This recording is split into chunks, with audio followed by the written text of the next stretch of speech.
depuis le scandale Shein. Alors, Shein, c'est utilisé notamment par ma belle-fille. Ma belle-fille utilise Shein pour s'acheter des vêtements. Pourquoi? Parce qu'ils ont pas d'argent, tu vois. Donc ils achètent des vêtements, peu cher. Bah ouais, c'est toujours le problème, tu vois, vous avez saccagé la France, du coup, on gagne de moins en moins d'argent, du coup, pour se vêtir à peu près comme il faut, on va là où c'est le moins cher. Eh bien, Marine Tourdelier a une solution à vous proposer. Non, parce que Shein, ça suffit. Ah, les exportations, ça suffit. Les importations, ça suffit. Attends, c'est qui avait dit qu'il fallait protéger les frontières, protéger le territoire? Qui c'est qui annonçait ça depuis le début? Ah, la droite, hein. Merde. C'est-à-dire que si on pouvait contrôler ce qui rentrait sur notre territoire et ce qui en sortait, ça serait mieux. Mais non, on peut pas, parce qu'on est dans l'Union Européenne. Et puis, remettre les frontières, c'est facho. Eh bien, vous allez voir que Marine Tourdelier a une très bonne nouvelle pour vous. Vous allez payer des jeans certes plus chers, mais vous allez payer des jeans certes plus chers. Vous allez voir, c'est une catastrophe. Marine Tourdelier nous dit « On passe beaucoup de temps à critiquer Shein, et c'est mérité. Mais il faut aussi parler des entreprises françaises, c'est français, monsieur, dame, qui se battent face à cette concurrence déloyale et qui défendent d'autres valeurs. La preuve, au salon de la MIF Expo, le salon Made in France. Ah, j'ai cru que c'était MILF. Au moment où les sites porno y ferment, Marine, ne nous fait pas des choses pareilles. Avec les jeans 1083, j'en ai acheté un. Alors écoutons Marine. C'est la deuxième fois que j'essaye la taille au-dessus, mais je ne le prends vraiment pas personnellement. On est ici sur le stand. Bah tu sais Marine, si tu allais moins manger au restaurant avec nos notes de frais qu'on te paye, peut-être que tu rentreras encore dans les jeans de la taille que tu faisais à la base. Peut-être, hein, c'est hypothèse. Des jeans 1083, donc c'est tout ce qu'on aime pour votre entreprise. On vous fera les détails dans la bio. Et ben l'avantage de ces jeans, ils coûtent plus cher, ça c'est sûr. L'avantage de ce jean, c'est qu'il coûte plus cher. Alors, heureux les Français. L'avantage de ce jean, il coûte plus cher en fait. Quoi d'autre? Mais cet achat-là, vous ne le regretterez pas. Alors là, je suis sur stand de cette marque, il y en a plein dans le salon. Et donc, c'est des achats qui coûtent un peu plus cher, mais qui à la fin vous font gagner de l'argent et qui font bien vivre les travailleurs. Et à la fin, ça vous fait gagner de l'argent. Alors, on va juste... Dites-moi dans les commentaires, d'après vous, ce jean coûte combien? Ça coûte un peu plus cher. Et puis là, tu mets pause, tu mets un chiffre dans les commentaires et puis on le vérifie après. On va le vérifier ça. Hein. Un peu plus cher. Aucun enfant n'a été exploité pour produire ce jean. Il n'est pas venu du bout de la planète. Il ne va pas polluer un tiers des microplastiques des océans. C'est les vêtements en polyester quand on les lave. Hein. Donc je vous fais... Mais enfin, Marine, faut comparer ce qui est comparable. Si j'achète un jean qui vient de Chine, il a pas de microplastique. Si j'achète un jean qui vient des Amériques, il a pas de microplastique. Donc elle est en train de me comparer un jean à un autre type de vêtement et elle me dit, voilà ça, ouais, il n'y a pas de microplastique. Compare la même chose. Je ne fais pas toute la liste de ce qui ne va pas dans Shein et dans Chine, je ne sais jamais le dire, et dans plein d'autres marques qui fabriquent dans les mêmes usines. Mais ça, c'est du solide et ça, c'est des salariés qui ont sauvé leur entreprise, dont on est hyper fiers, qui sont en train, objectif d'ouvrir une boutique, oui, mais une usine dans chaque région. Donc, pour avoir travaillé en usine, Marine, sache que les ouvriers sont payés à coups de lance-pierre. Hein, celui qui gagne de l'argent, c'est le bourgeois à qui appartient cette usine. Ça commence à se voir que votre écologie, c'est la bourgeoisie, en fait. Hein. Attention, Marine. Région, c'est-à-dire qu'en plus, c'est des productions locales. C'est parti de la Drôme. Ouais. Ça va conquérir la France et le monde. 1083, c'est la distance entre le nord de la France et le sud de la France. Tout est fabriqué dans ce périmètre-là et vendu dans ce périmètre. Et c'est quand même la réindustrialisation, c'est ça. C'est ce modèle-là, c'est le modèle porté par 1083. Et Thomas Huliez, un patron super, qui porte l'idée de la perma-industrie, c'est extrêmement intéressant.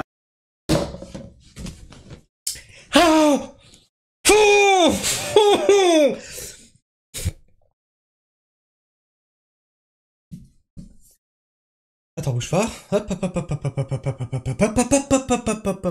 Ah putain, fond vert, livre, permaculture, le livre de la permaculture.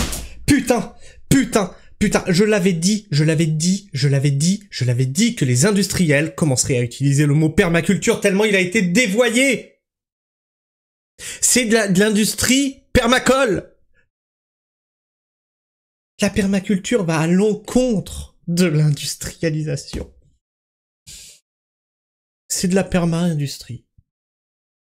Là, j'en ai marre. Ça, c'est les écolos. Mesdames et messieurs, les écolos politiques.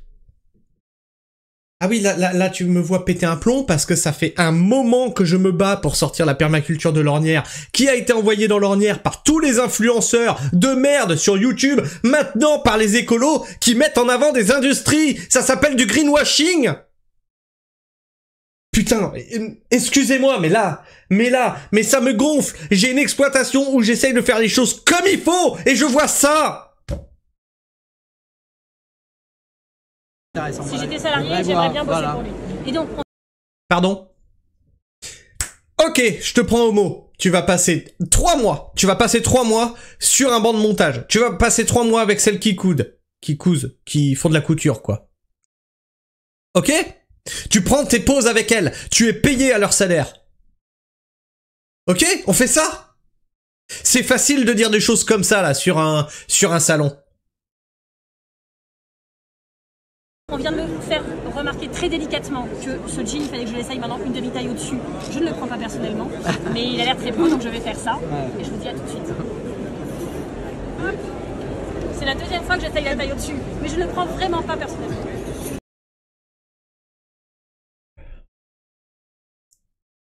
Désolé pour mon pétage de câble. Désolé, mais là, mais vraiment, sur cette chaîne, on se bat depuis le début pour une agriculture propre, pour la permaculture, pour l'écologie, etc. Et on dénonce ce parti politique de merde qui est tout sauf écologiste. Donc le prix de ce jean, le prix, messieurs, dames, 160 balles!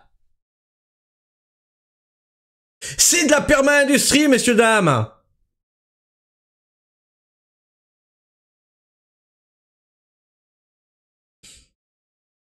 Il serait bien aussi que les entreprises de textile prennent en compte également que la mode ne s'arrête pas au 44. Bien entendu, Laetitia.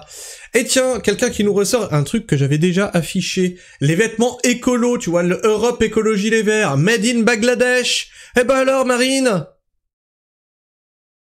La parole, les actes, la parole, les actes, la parole, les actes... Bah non, bah ça c'est... Bah le mouvement écolo, quoi, hein. On veut une consommation éthique, mais elle n'est pas accessible elle n'est pas accessible qu'à ceux qui peuvent se le permettre. Le reste du pays fait comme il peut, pas comme il veut. 160 €, c'est le budget de nourriture mensuel pour beaucoup. Socialement juste, mais économiquement déconnecté. Trouvez-nous des entreprises qui vendent des vraies tailles de grosses, allant bien au-dessus du 48-50, dans des styles au moins neutres, des matières qui tiennent et à prix abordable. Et je prends volontiers. Moi, j'aimerais bien les faire travailler, ou d'autres, mais je trouve les coupes femmes immondes, quasi toutes en taille haute, alors que je déteste ça, sans parler du choix limité des coloris. Ils devraient moderniser leur coupe un peu à ce prix-là. Les smicards qui ne mangent déjà plus qu'une fois par jour ne peuvent sûrement pas s'acheter un jean à 130 balles. C'est à la portée de tout le monde d'acheter des jeans à 120 boules. Voilà pourquoi vous êtes hors jeu, ce sont des jeans d'une valeur minimum de 130 €. Oui, le Made in France c'est bien, mais tout le monde ne dispose pas des moyens pour s'acheter des jeans à ce prix-là. Et surtout, allez demander aux personnes qui travaillent dans cette entreprise s'ils sont bien payés, et vous allez voir que non. Tout ça c'est dans la poche du petit bourgeois qui possède cette usine. 150 € pour un jean, il y a toute une partie de la population qui ne peut pas se le permettre pour un jean. Ah oui, mais c'est son avantage, c'est qu'il est cher. Et oui, ça coûte plus au final d'acheter du bas de gamme moins cher à l'achat. Les pauvres se font arnaquer, c'est pas nouveau. Alors, il y avait dans les citations...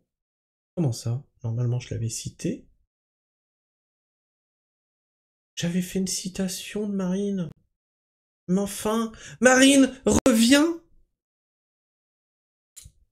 Attends, bouge pas. Après... Voir. Vous avez bien parlé de Marine, enfin. C'est plus récent. Voilà. Bah, ouais, c'est bizarre. Pourquoi je l'ai pas? Et je lui avais dit, mais du coup, c'est avec ton fric?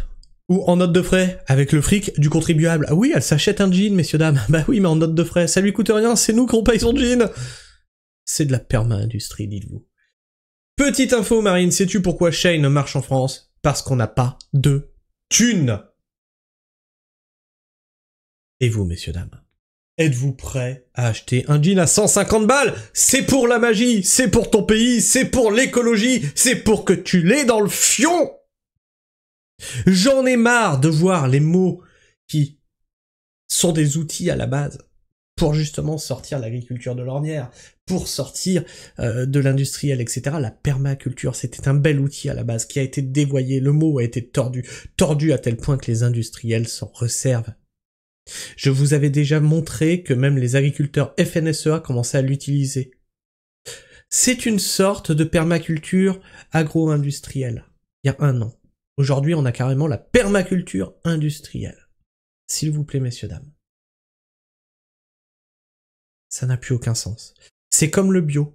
Vous avez pris le bio, qui était à la base une très bonne idée. Voilà. Vous l'avez tellement ouvert dans tous les sens qu'il n'a plus rien de bio. D'accord ? Les écolos, vous êtes des escrocs. Vous avez foutu par terre toutes les initiatives qui auraient été bonnes pour justement le climat, la planète, etc. J'en peux plus de vous. Bref, dis-moi ce que tu en penses dans l'espace commentaire, partage-moi ton avis, ton opinion. Abonne-toi si tu es encore là en fin de vidéo, partage cette vidéo autour de toi, c'est très, mais très important. C'est très important de voir à quel point ils se foutent de notre gueule. Like la vidéo, booste-la. C'est le seul moyen que j'ai pour faire circuler mes vidéos, parce qu'en ce moment, avec YouTube, on n'est pas en bon terme. On s'est fâché, YouTube et moi. Il m'a dit oui, mais non. Tu choisis, soit t'es de droite, soit t'es de gauche, mais j'ai dit bah non. Oui, alors YouTube, il m'a dit, je pousse tes vidéos vers qui? Vers les personnes qui votent à droite ou les personnes qui votent à gauche? Parce que moi, j'ai des noms. J'ai dit bah non. Moi, je tape sur la gauche et la droite. Il fait bah oui, mais ça le fait pas, là, Bah du coup, je lui dis tu pousses sur les deux, parce qu'il y a aussi des moments où je suis d'accord avec la droite et la gauche. Il m'a dit bah non, tu choisis. J'ai dit non. Et ben il m'a dit t'es plus référencé. Ah là, ah ben oui, fallait choisir, fils de professionnel. Oui, parce que YouTube est poli, on n'a plus le droit de dire de grossièreté. Donc je peux compter que sur la pragmatisme pour faire circuler mes vidéos, donc je compte sur vous. Sur ce, moi je vous fais la bise, prenez soin du sol bien entendu, et restez pragmatique, pas comme YouTube. Ciao.